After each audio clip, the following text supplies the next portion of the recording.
Hi guys! Good morning! So ngayong araw ay nandito na naman kami sa Vigo, Spain. Nakakatuwa nga kasi walking distance lang siya. Talagang hindi masasayang yung oras mo, unlike kapag shuttle, talagang nakadepende sa driver.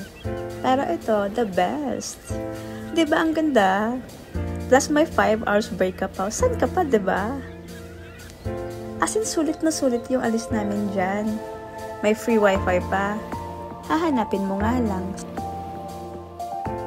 At syempre, hindi nawawala yung bilihan ng mga souvenirs. Every port ay talagang may ganito. Meron nga din kaming nadaanan na Chinese restaurant dito na may shop na din.